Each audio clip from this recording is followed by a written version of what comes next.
علموا ولادكم الفكرة رقم 7.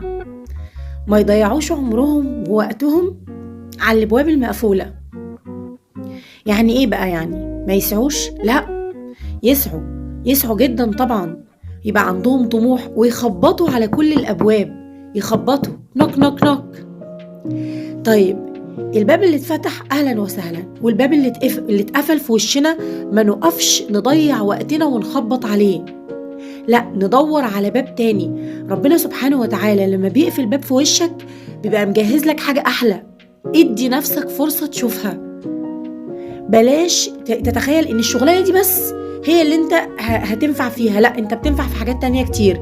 الشخص ده بس هو اللي هينفع ترتبط بيه، لا، ربنا شايل لك حاجة تانية حلوة ممكن تكون أحسن ليك وترتبط ببني آدم يقدرك ويحبك قوي.